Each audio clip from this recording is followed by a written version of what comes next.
তারপরে আউযু বিল্লাহি মিনাশ শাইতানির রাজিম, মাদরুদ বিতাড়িত শয়তান থেকে পরিত্রাণ চাচ্ছি। বিসমিল্লাহির রহমানির রহিম, পরম দাতা দয়ালুর নামে আরম্ভ করলাম। আলহামদুলিল্লাহি রাব্বিল আলামিন, বিশ্বজগতের প্রতিপালকের প্রশংসা। আর রহমানির রাহিম, তিনি হচ্ছেন পরম দাতা দয়ালু। মালিক ইয়াউমিদ্দিন, তিনি হচ্ছেন বিচার দিনের মালিক। ইয়াকা না'বুদু, একমাত্র তোমার ইবাদত করি। ওয়া ইয়াকা নাস্তাইন, একমাত্র তোমার নিকটে সাহায্য চাই। এখন পর্যন্ত কিন্তু কিছু হয়নি। এখন পর্যন্ত যা বললাম সব কিছু তারই প্রশংসা। এখন পর্যন্ত নিজের জন্য কিছু বলিনি। এত কিছু বলার পরে এখন বলছি, ইহদিনাস সিরাতাল মুস্তাকিম, আমাকে সোজা পথ দেখাও। সিরাতাল্লাযিনা আনআমতা আলাইহিম, ওই পথ তুমি দেখাবে যাদের ভালোবেসেছো। গায়রিল মাগযুবি আলাইহিম ওয়ালাদ-দাল্লিন, ওদের পথ তুমি দেখায় না যাদের খারাপ বেসেছো। আমিন।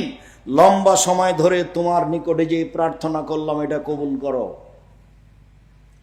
সূরা ফাতিহাতে একটাই বাক্য আছে, সেটা হলো আমাকে সোজা পথ দেখাও, সরল পথ দেখাও। আবুল আলা মওদুদী রাহিমাহুল্লাহ বলেছেন, আমাকে রাজপথ দেখাও। পৃথিবীর সব বিদ্বান বলেছেন, আমাকে সোজা পথ দেখাও। আর উপরে যা কিছু বলা হয়েছে শুধু এটা বলার জন্য। হঠাৎ যদি একটা লোককে বলেন যে ভাইজান আমার ছেলের হাত ভেঙে গেছে, 10,000 টাকা দেন তো, বলে কে তুই রে, তুই টাক্স সাল এখানে আমি বানিয়ে রেখেছি নাকি তোর জন্য? ভাইজান আসসালামু আলাইকুম, আপনি খুব ভালো মানুষ, সবাই আপনার প্রশংসা করে, আপনি মানুষকে দিয়ে থাকেন, ভাইজান মনে কিছু নিয়েন না, সবাই আপনার কাছে পায় সেই জন্য এসেছি। আমার ছেলের হাত ভেঙে গেছে, একটু দয়া করে আপনাকে অনুরোধ করে বলছি, আত্মা ধরে বলছি, ভাইজান আমাকে 10,000 টাকা দেন। আচ্ছা এখন যা, বিকেল আসিস, দেখি কি করা যায়। একটা কিছু বলবে, আর প্রথমে গিয়ে যদি বলেন 10,000 টাকা দেন, এটা মানুষই সহ্য করে না, তো আল্লাহ করবেন কি করে? এখন আল্লাহকে কিছু বললে উনি খুশি হন। কি বললে খুশি হন? প্রশংসা করলে খুশি হন। প্রশংসা, বাস, কি নিবে না, খালি বলো সুবহানাল্লাহ, আলহামদুলিল্লাহ, আল্লাহু আকবার, লা ইলাহা ইল্লাল্লাহ, যা চাইবে ভরে ফেলে দিব। সুবহানাল্লাহ আলহামদুলিল্লাহ বলো, আকাশ জমিন আমি নেকি দিয়ে পূর্ণ করে দেব। আফজালুদ দুআ আলহামদুলিল্লাহ, সবচেয়ে উত্তম দোয়া আলহামদুলিল্লাহ। আফজালুজ যিকর লা ইলাহা ইল্লাল্লাহ, উত্তম জিকির হলো লা ইলাহা ইল্লাল্লাহ।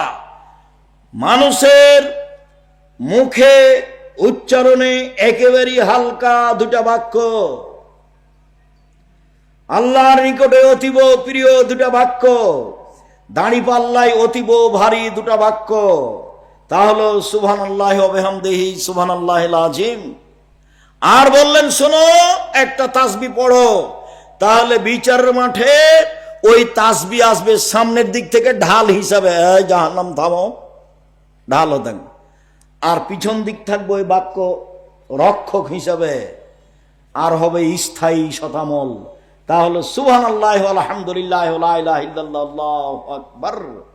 আলহামদুলিল্লাহি রাব্বিল আলামিন, বিশ্বজগতের প্রতিপালকের প্রশংসা। আর রহমানের রহিম, তিনি হচ্ছেন পরম দাতা দয়ালু। মালিক ইয়াউমিদ্দিন, তিনি হচ্ছেন বিচার দিনের মালিক। ইয়াকা না'বুদু, একমাত্র তোমার ইবাদত করি। ওয়া ইয়াকা নাস্তাইন, একমাত্র তোমার কাছে সাহায্য চাই। আমার একটা কথা শোনো, ইহদিনাস সিরাতাল মুস্তাকিম, তুমি আমাকে সোজা পথ দেখাও, বাস, কথা শেষ। সোজা পথ মানে, হ্যাঁ, যাদের ভালোবেসেছেন তাদেরটা দিবেন। সোজা পথ মানে, হ্যাঁ, যাদের খারাপ বেসেছেন তাদেরটা দিবেন না। কথা বোঝা যায় না? একটাই বাক্য, আমাকে সোজা পথ দেখান। এই সোজা পথ মানে যাকে ভালোবেসেছেন তারটা দিবেন।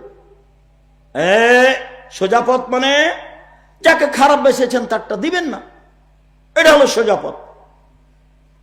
এতক্ষণ বললাম আমিন বলো, যার জন্য ইমামকে সূরা ফাতিহা পড়তে হবে, মুক্তাদিকে পড়তে হবে, সরাবে হলে পড়তে হবে, নীরবে হলে পড়তে হবে। পৃথিবীতে ব্যতিক্রম দোয়া এটা। বিসমিল্লাহির রহমানির রহিম, পরম দাতা দয়ালুর নামে আরম্ভ করছি। কুল হুয়াল্লাহু আহাদ, আল্লাহ একক, নিরপেক্ষ মুখাপেক্ষীহীন।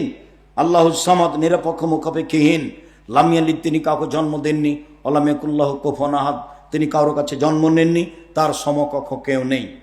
আল্লাহু আকবার। হাত ওই পর্যন্ত উঠাবেন, কাঁধ সামনাসামনি, প্রথমবার যেভাবে উঠিয়েছিলেন। সব বুখারী মুসলিমের হাদিস। তারপরে হাত উঠে রুকুতে যাবেন। লাম ইউসখিস ওলাম ইসাব্বেবহু, মাথা উঁচুও করবেন না, মাথা নিচুও করবেন না, একবারে সোজা হয়ে থাকবে। আর হাতের আঙ্গুল খোলা খোলা থাকবে, হাঁটু চেপে ধরে থাকবেন। মাথা উঁচু হবে না, নিচু হবে না, পিঠের লম্বা হাতটা সোজা হয়ে থাকবে। সুবহান রাব্বিয়াল আযীম যতবার ইচ্ছে। সুবহানাকা আল্লাহুম্মা রাব্বানা ওয়া বিহামদিকা আল্লাহুম্মা ইগফিরলি, তোমার প্রশংসা সহকারে পবিত্রতা বর্ণনা করছি, তুমি আমাকে ক্ষমা করো, যতবার ইচ্ছে। সুবহুন কুদ্দুসুন রব্বুল মালাইকাতুর রূহ, তুমি পাক, তুমি পবিত্র, তুমি ফেরেশতার প্রতিপালক, তুমি জিবরাইলের প্রতিপালক, যতবার ইচ্ছে। তারপরে বলেন সামি আল্লাহু লিমান হামিদা, আল্লাহ ওই লোকের প্রশংসা শুনলো যে তার প্রশংসা করলো। হামদান কাসিরান তাইবান মুবারাকান ফি, খুব প্রশংসা, মঙ্গলময় প্রশংসা। মিলাল সামাওয়াতে, আকাশ পরিমাণ প্রশংসা, মিলাল আর জমিন পরিমাণ প্রশংসা। মিলামাসে তামিন শাইন বাদো, তুমি যে কত চাও আমি জানি না, যত চাও তত তোমার প্রশংসা। রুকু থেকে উঠে দাঁড়িয়ে দাঁড়িয়ে বলবেন, সিজদায় যাবেন না, দাঁড়িয়ে থাকবেন আর বলবেন। তারপরে চলেন এবার সিজদায়, দাঁড়িয়ে থাকবেন, এবার সব হাড় যেন স্ব স্থানে যায়, চলেন সিজদায় যাই। আল্লাহ নবী বলছেন অমির তনসরা সাবাতে আজম, আমাকে 7 হাড়ে সিজদা করতে বলা হয়েছে। নাক কপাল 1, 2 হাত 3, 2 হাঁটু 5, 2 পায়ের বৃদ্ধাঙ্গুল 7। নাক আগে যাবে না, কপাল আগে যাবে এই কথা নয়। আর এমন ভাবে কপাল রাখবেন যাতে পিঠের লম্বা হাতটা একবারে সোজা হয়ে যায়। আর কোন দুটা এভাবে উঁচু রাখবেন যেন পেটের নিচ দিয়ে ছাগলের বাচ্চা পার হতে পারে। মাইমুনা রাদিয়াল্লাহু তাআলা আনহা বলেন, লাউ আরাদাত বাহমাতুন তামুররু ফাতামাররাত, যদি একটা ছাগলের বাচ্চা পার হতে চায় নবীর বুকের নিচ দিয়ে, তাহলে পার হতে পারবে। মহিলা পুরুষের একই হুকুম, মহিলাদেরকে বুককে উরুর সাথে লাগিয়ে সিজদা করতে হবে। মর্মে হাদিসটি জাল, কাজে কাজ করা যাবে না। ওদের তো কথা আছেই, প্রথমে যখন আল্লাহ আকবার বলে দাঁড়াবে তখন বলছে মহিলারা 2 পায়ের গোড়ালি জমা করে দাঁড়াবে। চাঁপাই নবাবগঞ্জে বলেছে বুবু, যখন নামাজে দাঁড়াবে বুবু, তখন 2 পায়ের গোড়ালিকে জমা করে নিও। যদি 2 পায়ের গোড়ালি ফাঁকা রাখো বুবু, তাহলে লজ্জা স্থানের যোগাযোগ বুবু মাটির সাথে হবে, বুবু মাটি অভিশাপ করবে, এই কথা বলছে। আবার শাড়ি পরলে ল্যাঙ্গট পরতে হবে, সব নোংরা মিথ্যা কথা। আয়েশা রাদিয়াল্লাহু তাআলা আনতে গেলে কোনো প্রমাণ নেই। সবারই বুকের নিচ দিয়ে ছাগলের বাচ্চা পার হতে পারবে, এইভাবেই সালাত আদায় করতে হবে, এইটাই চূড়ান্ত। শুনুন, বুককে উরুর সাথে লাগিয়ে আঁটো সাঁটো হয়ে সিজদা করতে হবে, মর্মে হাদিস জাল, এর প্রমাণ নেই। সিজদায় গিয়ে বলেন সুবহান রাব্বিয়াল আলা যতবার ইচ্ছে, বলুন সুবহানাকা আল্লাহুম্মা রাব্বানা ওয়া বিহামদিকা আল্লাহুম্মা ইগফিরলি যতবার ইচ্ছে, বলুন সুবহুন কুদ্দুসুন রব্বুল মালাইকাতুর যতবার ইচ্ছে, বলুন আল্লাহুম্মা ইগফিরলি জামবি কুল্লাহু দিক্কাহু জুল্লাহু ওয়া লাহু আখিরুল নিয়ত ওয়া সিররা, আল্লাহ আমার ছোট পাপ, বড় পাপ, প্রকাশ্য পাপ, অপ্রকাশ্য পাপ, জীবনে যত পাপ করেছি সব ক্ষমা করে দাও। এরপরে আপনি কোরআনের আয়াত বাদ দিয়ে যত হাদিসের দোয়া আছে সব বলতে পারেন। এবার সিজদা থেকে উঠে আসেন, বাম পায়ের পাতার উপরে বসেন, ডান পা খাড়ো করে দেন। বাম পায়ের পাতার উপরে বসেন, ডান পা খাড়ো করে দেন। ইকা হারাম। ইকা কাকে বলে? সিজদা থেকে উঠে 2 পায়ের গোড়ালি খাড়া থাকবে আর 2 পায়ের গোড়ালির উপরে বসে যাবে। বুঝলেন কথা কি? সিজদা থেকে উঠছেন তখন 2 পা কেমন হয়ে আছে? খাড়া হয়ে আছে। আর ওর নিতম্ব এবার কোথায় এসে লাগলো? গোড়ালির উপরে। এটা না যায়, এটা নিষেধ। ওকবা আর একটা, সিজদা থেকে উঠে যখন 2 পা 2 দিকে সরিয়ে দিয়েছে, নিতম্ব মাটির উপরে রেখে দিয়েছে, এটাও না যায়। মনে থাকবে না মনে হয়? সরিয়ে দিল 2 পা, এটাও না যায়। খাড়ো করে রেখে নিতম্ব মাথার উপরে নিল, পায়ের গোড়ালির উপরে, এটাও না যায়। তাহলে কি করবে? বাম পায়ের পাতা বিছিয়ে দেবে, ফ্রেশো রিজলাহুল ইসরা, বাম পায়ের পাতা বিছিয়ে দিবে, ওর উপরে বসবে। ওয়ানসিবু রিজলাহুল ইউমনা, ডান পা খাড়ো করে রাখবে। আর বললেন ওয়ায়ানহা ইয়াফতারিসা কামা ইয়াফতারিসু সাবু, সিজদার সময়তে কুকুর যেভাবে হাত রেখে দেয় সেভাবে রাখা নিষেধ। এটা মনে হয় বুঝাতে পারি না। কোনই পর্যন্ত মাটিতে লেগে থাকবে, মহিলা পুরুষ সবার হারাম, এইভাবে থাকবে, এইভাবে না। এটা বলছেন আল্লাহ নবী কুকুরের রাখার মতো, বাঘ শ্রীগালের রাখার মতো ভাষা ওইভাবে উল্লেখ করেছে। উঠে আসেন আল্লাহ মাগফিরলি ওয়া রাহমনি ওয়া হাদিনি ওয়া আফিনি ওয়ারজুকনি, আল্লাহ তুমি আমাকে রুজি দাও, দয়া করো, খেতে দাও, হেদায়েত দাও। তারপরে আবার সিজদায় ওইগুলি দোয়া। এ হলো এক রেখাত। তারপরে এইভাবে আরেক রেখাত। তারপরে আত্তাহিয়াতের বৈঠক, ওই বাম পায়ের পাতার উপরে বসতে হবে, ডান পা খাড়ো করে রাখতে হবে, হাত এভাবে রাখতে হবে। তারপরে সালামের বৈঠক। সালামের বৈঠক হয় 4 রাকাতে, সালামের বৈঠক হয় 3 রাকাতে, সালামের বৈঠক হয় 2 রাকাতে, সালামের বৈঠক হয় 1 রাকাতে, সালামের বৈঠক 4 রাকাতে, জোহর আসর এশা। সালামের বৈঠক 3 রাকাতে মাগরিব, সালামের বৈঠক 2 রাকাতে ফজর, সালামের বৈঠক 1 রাকাতে বিতর। বিতর 3 রাকাত পড়তে পারেন, তবে 1 রাকাতের হাদিস সঙ্গে বেশি। মাঝে মধ্যে 3 রাকাত পড়ে নেবেন, সারা জীবনে 1 রাকাতই পড়েন, হালকা ভালো ভারীর চেয়ে। এরপরে চলেন এইবার আত্তাহিয়াতের বৈঠক, সালামের বৈঠক। বাম হাতের আঙ্গুলে এভাবে জমা থাকবে, ডান হাতের আঙ্গুল 3টে জমা করে নেওয়ার পরে, 2টা জমা করে নেওয়ার পরে তৃতীয় আঙ্গুলের নখের উপরে বৃদ্ধ আঙ্গুলের মাথা রাখতে হবে, গোলাকার এইভাবে করতে হবে। আল্লাহ নবী বলছেন ওয়াকবা বাসারাহু ইলাইহা, এবার চক্ষু এখানে লাগিয়ে রাখেন আঙ্গুলের উপরে। এখন চক্ষু কোথায় থাকবে? আঙ্গুলের উপরে, অবিরাম নড়বে। আল্লাহ রাসূল বলছেন লা ইয়াসাদ্দু আলা শায়তান মিনাল হাদিদ, লোহা দিয়ে মারলে যত আঘাত পায় শয়তান, এইভাবে নড়ালে তার চেয়ে বেশি আঘাত পায়। এটা রাসূলের মুখের ভাষা। শয়তানকে ক্ষমতা দেওয়া হলে কি হবে? সবটা পারে না। এটা তো পাবনা মানে বাড়িঘর ভালো, সাতক্ষীরা মানে বাড়িঘর ভালো নয়। সাতক্ষীরা মানে ওদিকে একটা ঘর, এদিকে একটা ঘর, মধ্যে গরুর গাড়ির রাস্তা। কোথায় যে বাহির দরজা? পাবনা মানে বাড়ি ঘর ভালো না ভাইজান? চতুর্দিক ঘেরা আছে, একটা দরজা আছে, সালাম দিয়ে ঢুকবে। গরিব মানুষ, দরজা নেই, পর্দা ঝোলা আছে। আল্লাহ নবী বলছেন এই শোনো, দরজা নেই তো কি হবে? ঘুমানোর সময় তো একটা কাগজ খড় কুড়িয়ে বিসমিল্লাহ বলে গেটে এখানে রেখে দাও, যেখানে দরজা হতো সেখানে রেখে দাও। শয়তানের বাবাও ভোর পর্যন্ত ভিতরে যেতে পারবে না, কোনো পথ পাবে না, ও যাওয়ার সব বন্ধ। অবাক, বিসমিল্লাহ। চট করে একটা কথা মনে আসলো, মধ্যেখানে বলেই রাখি। পাবনার লোক রংপুর, দিনাজপুর, লালমাটি, ইনফাড়ি, পঞ্চগড়, ঠাকুরগাঁ, গাইবান্ধা, জয়পুরহাটের চেয়ে ভালো। কেন? বাপ মরার সাথে সাথে বোনকে জমি দিয়ে দেয়, ওরা দেয় না। তাতে বলা হয়েছে যে ভিক্ষা করার টাকা দিয়ে চাউল কিনে ভাত খেয়ে ইবাদত কবুল হবে। শ্বশুরের কাছে যৌতুকের টাকা নিয়ে সেই টাকা দিয়ে চাউল কিনে ভাত খেয়ে ইবাদত কবুল হবে না। আর যে বোনকে জমি দেয়নি এখনো, সেই বাপ কুকুর শ্রীগালের চেয়ে খারাপ। আমি বলেছি তোমার বাপকে যদি আমি কুকুর শ্রীগালের চেয়ে খারাপ প্রমাণ করতে না পারি, আমি বক্তব্য দেব না। তোমার দাদা 15 শতক জমি রেখে মারা গেছে, তোমার বাপ নিবে 10 শতক 2 ভাগ, আর তোমার ফুফু নিবে 1 ভাগ। সকালে তোমার বাপ নিবে আর বিকালে তোমার ফুফু নিবে, এইটা প্রমাণ করো দেখি। 10 বছর তো বহুদূরের কথা। তোমার বাপকে বলে দিও আব্বা ভাগ্য নিয়ে এসেছি, ফুফুর জমি খেয়ে মরতে রাজি নয়। আপনি কি মনে করেন আমরা ভাগ্য ছেড়ে এসেছি? আমাদের ভাগ্যে কিছুই নাই, আমরা এমনি দুনিয়াতে চলে এসেছি। দিন মজুরি তো দিন মজুরি করে খাবো। বলছে আমি হলাম মুসাব্বের, আব্দুল মুসাব্বের। ওস্তাজি আমি আপনার ছাত্র। তুমি আব্দুল মুসাব্বের? কোথায়? জান্নাতুর গাইবান্ধা গোবিন্দপুর। ও, তুমি খুব সুন্দর করে আরবি অক্ষরগুলো লিখতে, বাংলা ঘর ভরে, সেই আব্দুল মুসাব্বের? জি। অনুমান 25 বছর আগের কথা, 25-30 বছর আগের কথা।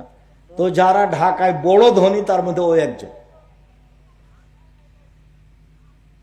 তো এর নাম তাকদির। ও তো আমি তাকে কতদিন পিটালাম, তা আমি বলছি যে তোমার পিটন মনে আছে কি? ওস্তাজি আমি মেধা যার ভালো তাদের মধ্যে, আমি এক দিন মায়ের খাইছি, আমি মায়ের খাইনি। মানে আমি ক্লাসে কোনোদিন লাঠি ছাড়া পড়াই না, যদি লাঠি না থাকে তো সেদিন ক্লাস হয় না। আর আমি ক্লাসে যাব, কোনো ছেলে পড়া না করে ক্লাসে বসবে, এরকম দুঃসাহস কোনো ছাত্র রাখে না। আমি ক্লাসে যাব মানে চাঁপানগঞ্জের ভাষা, তো ও তো পড়বে পড়বো, আর বাপটাও পড়বে, ওইভাবে আমি ক্লাসেই যাই না। একটা ছেলে আজকে খাতা নিয়ে আসেনি, বাংলা খাতা, কালকে নিয়ে আসবে না, তখন আমি শিক্ষক, ওই শিক্ষক আমি নই। আমি এই মেজাজে আছি, তাই বলছি তুমি কি মায়ের খেয়েছো একদিন? তো বলছে যে আমি খুব কমই খেয়েছি, আমার মেধা ভালো ছিল পড়ার জীবন। হতে পারে, সেটাই ঠিক, পড়া হলেও যে মারিয়েছি এমনটা তো কথা নয়। বলেছি যে আমার উপদেশ দিয়ে কাজ হয়নি, তখন লাঠি, এটাই হিসাব, ওটা আল্লাহ রাসূল বলছে। এইবার আত্তাহিয়াত, তারপরে দুরুদ, তারপরে দুআয়ে মাসুরা, তারপর যা ইচ্ছে দোয়া, অন্তত রব্বির হামহুমা কামা রাব্বায়ানি সাগীরা। অন্তত ভুল করবেন না কোনো সময়, কিছুই তো করতে পারছেন না। সকালে বিকালে তো বাপের জন্য 10 টাকা দান করতে পারছেন না। একজন সাহাবী এসে বললেন, আল্লাহ নবী, আমার বাপ মারা গেছেন, ও তারা কামালান, টাকা পয়সা ছেড়ে গেছেন, আলাম ইউসিনি, আমাকে কোনো উপদেশ দিয়ে যাননি, হালি কফিরান উসাদ্দাকান, আমি যদি তার নামে দান করি আমার বাপের পাপ মিটে যাবে কি? কালা নাম হা। আল্লাহ রাসূল বললেন, হাদিস বুখারী মুসলিম। তখন বললেন না যে বড় পাপ ছোট পাপ, বাপ মায়ের নামে দান করলে বাপ মায়ের পাপ মিটে যায়, বুখারী মুসলিমের হাদিস, একাধিক হাদিস আছে। তো দান তো করতে পারছেন না, ভালো ইনকাম করছেন না, তো বাপ মায়ের কিছুই উপকার করবেন না, কি করবেন বলেন তো দেখি? রব্বির হামহুমা কামা রাব্বায়ানি সাগীরা, হে আমার প্রতিপালক, তুমি আমার বাপ মাকে দেখো ওইভাবে বাল্য অবস্থায় যেভাবে আমাকে দেখেছিল। বড় দোয়া, যখন ইচ্ছে বলেন, সকাল সন্ধ্যা তাসবিতে বলেন, সালাম ফিরার পূর্বে বলেন আসসালামু আলাইকুম রহমতুল্লাহ, আসসালামু আলাইকুম রহমতুল্লাহ। এরপরে আসলো জিকির, আল্লাহ আকবার, আস্তাগফিরুল্লাহ, আস্তাগফিরুল্লাহ, আয়াতুল কুরসি, আরো তাসবিহ তাহলিল 33, 33, 34, এইভাবে তাসবিহ শেষ করে উঠবেন। দুনিয়াতে বেঁচে থাকার সময় একেবারেই কম। একদিন দেখেছিলাম বয়স 20, এখন দেখছি 30, একদিন দেখেছিলাম 40, এখন দেখছি 60। তারপরে দেখছি যে আমরা বড় হওয়ার পরে আমাদের গ্রামে যত মুরব্বী মানুষ ছিল সবাই কি হয়েছে? সবাই চলে গেছে। তার মানে আমরা মুরব্বীর মধ্যে হতে যাচ্ছি। আল্লাহ নবী বললেন আমার উম্মতের বয়স হলো 60 থেকে 62, এরপরে যা বেঁচে আছে তা বোনাসে আছে আল্লাহর দয়া। তাহলে তো বয়সের শেষের দিকে চলে এসেছি। অল্প দিন বাঁচতে এসে ক্ষমতা দেখাতে হবে না, ক্ষমতা একদিন হারিয়ে যায়, বিগত সরকার তার প্রমাণ। ক্ষমতা একদিন কি হয়? হারিয়ে যায়। ক্ষমতা চিরদিন থাকে না। দাপট দেখে একদিন বাঁচতে চাইবেন না। উপস্থিত বৈঠকের মহিলা শুনুন, দিনই বোন, এই মেঘ, কথা বলছো কেন? আজ থেকে ইসলামী পোশাক ছাড়া বাইরে বের হবেন না। আর যে আঁটো সাঁটো বোরকাটা আছে এটা বাড়িতে নিজে জ্বালিয়ে দিবেন। এই ঢঙের ফ্যাশন বোরকা কেন? লজ্জা হয় না কেন? আপনার হায়া কেন হয় না? বাপ মা নাই নাকি? বাপ নাই মানে আপনার লজ্জা কেন হয় না? শরম কেন হয় না? হায়া কেন হয় না? ঢিলা ঢালা বোরকা পরবেন, জাতিকে অঙ্গ প্রত্যঙ্গ দেখিয়ে ক্ষতিগ্রস্ত হয়ে আর ক্ষতিগ্রস্ত করে কি হবে? তুমি তোমার অবস্থা যেভাবে জাতির সামনে পেশ করছো, এ দিয়ে তুমি নিজের কি করলে? জনগণের ক্ষতি করলে, নিজেও ক্ষতিগ্রস্ত হলে। অতএব ঢিলা ঢালা পোশাক পরো, নিজেও বাঁচো, জাতিকেও বাঁচো। আল্লাহ বলছেন মহিলাদেরকে চক্ষু নিচু করে চলতে হবে, আল্লাহ নবী বলছেন পুরুষদেরকে চক্ষু নিচু করে চলতে হবে। আর আল্লাহ নবী বললেন যে 3 শ্রেণীর মানুষ জান্নাতে যাবে, যাবেই। তার এক শ্রেণীর মানুষ বেগানা অপর নারীকে দেখে চক্ষু নিচু করে। যে চক্ষু নিচু করতে হবে, তাহলে মোবাইলে ল্যাংটা মেয়ে কিভাবে দেখবা? টোটালে হারাম, সম্পূর্ণ হারাম। কয়েকদিন বাঁচতে এসে এগুলো করো না। 1 5 ওয়াক্ত সালাত, 2 হালাল রুজি যে কোনো মূল্যে, 3 কোরআন তেলাওয়াত, 4 দুজন যেখানে বসে আছে সেখানে বসা হবে না, যার নাম আড্ডা পিটা। বাস ওটা জীবন থেকে মুছে দিতে হবে। আড্ডা পিটা কাজটা জীবন থেকে কি করে দিতে হবে? মুছে দিতে হবে। যেমন মারিয়াম বলেছিলেন, নাসিয়া মানসিয়া, আমি জাতিকে সন্তান কি দিয়ে বুঝাবো? জাতি তো বলবে তুমি জেনা করে সন্তান নিয়ে এসেছো। জাতি তাই বলল, ছি ছি ছি ছি, তোমার মা তো ভালো মানুষ, তুমি জেনার সন্তান নিয়ে এসেছো। ছি ছি ছি ছি, তোমার বাপ তো ভালো মানুষ, তুমি জেনার সন্তান নিয়ে এসেছো। তখন তিনি মুখখান বন্ধ করে বললেন, ছেলেকে বলেন, ছেলে জেনার সন্তান নাকি ছেলেকে জিজ্ঞাসা করেন। তিনি ভুলে যেতে চেয়েছিলেন জাতির সামনে, পৃথিবীর কেউ না জানে যেন আমি মারিয়াম। এমন ভাবে আপনি মেয়েটাকে ভুলে যান, মেয়েটার নাম্বার ভুলে যান, যে এরকম নাম্বারে কোনো মেয়ে ছেলেটা যেন আপনার জীবনে ধরা না পড়ে। ওই মেয়ে আপনাকে ধ্বংস করবে, আপনার বাপকে ধ্বংস করবে, আপনার বংশ ধ্বংস করবে, আপনার জাতি ধ্বংস করবে। জুলাইখা তার প্রমাণ, জুলাইখা তার প্রমাণ। জুলাইখা নিজে দরজা বন্ধ করেছিল, সব দরজা বন্ধ করে জুলাইখা নিজে বলেছিল ইসবকে, তুমি আমার সাথে জেনায় লিপ্ত হও।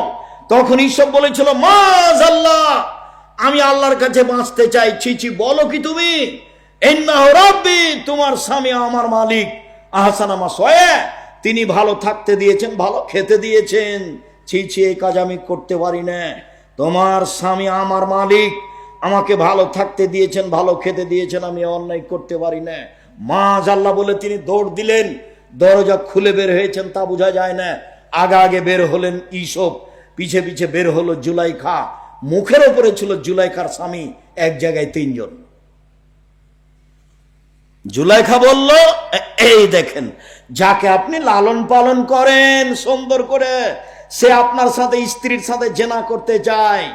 বলেন দেখেন কত খারাপ, আপনি কি বিচার করবেন? আরে আপনার বিচার থাক, আমি জুলাইখা বলছি, একে যথাযথ পিটন দিতে হবে, নইলে জেলখানায় বন্দি করতে হবে। 12 বছর জেল হয়ে গেল। 12 বছর পরে ইসবকে সরকারিভাবে ডেকে পাঠানো হলো। ইসব বললেন, জি না, অসম্ভব। জুলাইখাকে জাতির সামনে ঘোষণা দিতে হবে, আমি অন্যায় করেছি, ইসব করেনি।